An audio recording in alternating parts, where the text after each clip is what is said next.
இந்த பாருங்க 1 பார்ட் வத்த குழம்பு சாதம் ஆயிடுத்து.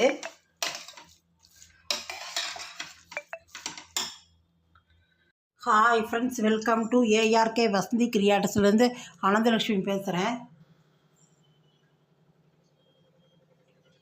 நாம் இன்றைக்கி 1 பார்ட் வத்த குழம்பு சாதம் பார்க்கலாம்.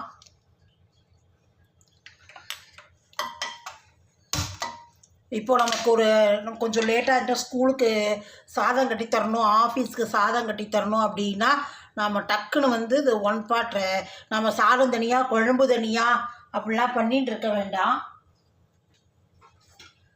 டக்குன்னு நம்ம ஒரு சாதம் கலந்து கொடுத்துடலாம். அப்படின்னா இது பாருங்க, இதுக்கு நல்லெண்ணெய் தான் விட்டுக்கணும். நான் ஒரு 2 டேபிள் ஸ்பூன் நல்லெண்ணெய் விட்டுக்கிறேன்.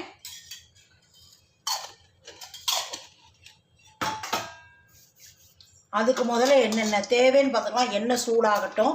அதுக்கு என்ன எடுத்து வச்சுட்டுருக்கேன்னு பார்க்கலாம். நான் சுண்டக்காய் வத்தல் எடுத்துட்டுருக்கேன். ஒரு 20-25 இருக்கும் வத்தல், சுண்டக்காய் வத்தல். 2 காரத்துக்கு வரமிளகாய் எடுத்துட்டுருக்கேன். அப்புறம் பொடி போட்டுக்கலாம், சாம்பார் பொடி. இது இவ்வளோ ஒரு சின்ன நெல்லிக்காய் சைஸ் புளி எடுத்து நான் 2 டம்ளர் 3 டம்ளர் தண்ணி விட்டு கரைச்சி வச்சுட்டுருக்கேன். ஒரே ஒரு கட்டி பெருங்காயம் எடுத்துக்கலாம். ஒரு 20 சின்ன வெங்காயத்தை தோல் உரித்து நறுக்கி வச்சுட்டுருக்கேன். இது கருவேப்பிலை ஒரு ஆர்க்கு எடுத்துட்டுருக்கேன்.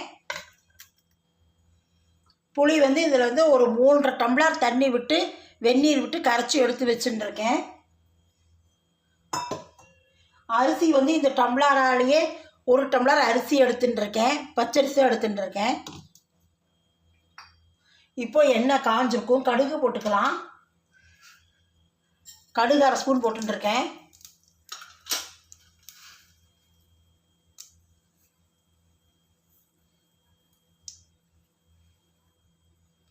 கடுகு வெடிச்சிடுத்து. வெந்தயம் 1/2 ஸ்பூன் போட்டுக்கிறேன். பெருங்காயத்தை போட்டுக்கிறேன். இந்த வரமிளகாயும் கிள்ளி தாளிச்சு கொட்டின்றேன்.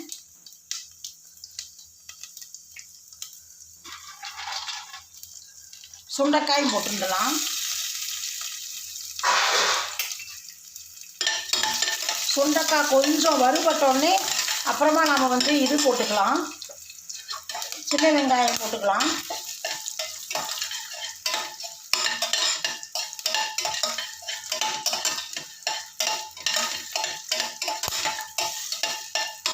சுண்டைக்காய் கொஞ்சம் பட்டுன்னு வெடிக்கும், பார்த்துக்கோங்க.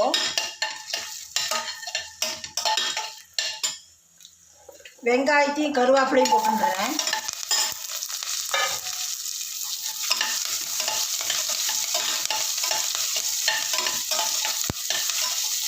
கொஞ்சம் வதங்கட்டும்.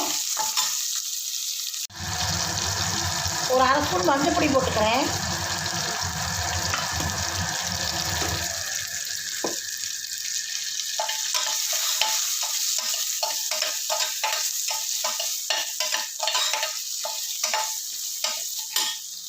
புளித்தண்ணை விட்டுடலாம். 1 டம்ளருக்கு நான் 4.5 டம்ளர் விடணும் தண்ணி. ஏன்னா உங்களுக்கு ரொம்ப கின்னுன்னு சாப்பிட முடியாது சாதம். கொஞ்சம் தளர்வாக இருந்தால் தான் நல்லாயிருக்கும். அதனால் நான் 4.5 விட்டுருக்கேன். இது நான் ஆற்றுலேயே அரைச்சிட்டு சாம்பார் பொடி. இது ஒரு 1/2 ஸ்பூன் போட்டுக்கிறேன். அந்த காரம் ஜாஸ்தியாக போகிறது. 2 இது வரமிளகா போட்டுருக்கோம்.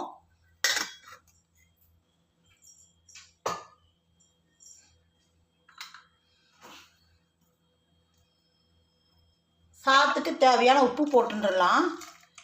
இப்போ இது கொதி வரட்டும், அதுக்குள்ளே அரிசியை களைஞ்சி போட்டுக்கலாம். இப்போ பாருங்கள், புளித்தண்ணி கொதிக்கிறது, புளிஜலம். அரிசியை களைஞ்சிருக்கேன், அரிசியை போட்டுடலாம்.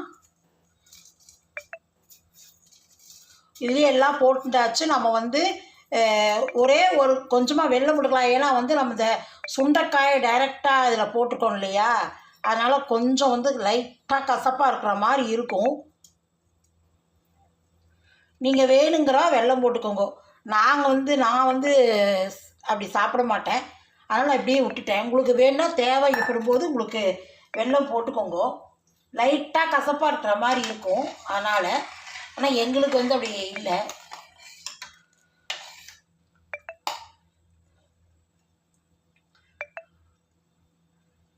இது வெந்த விசில் வந்து ஒரு பச்சரிசிக்கே 3 விசில் போகும். ஆனால் நான் வந்து ஒரு எக்ஸ்ட்ரா ஒரு 2 விசில் விடுறேன். நல்லா குழஞ்சா மாதிரி இருக்கும்.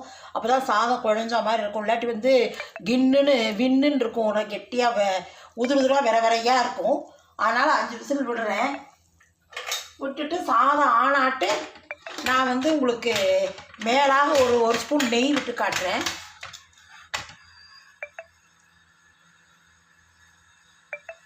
ஒன் பாட் வத்த குழம்பு சாதம் தான் இன்றைக்கி பண்ணியிருக்கோம்.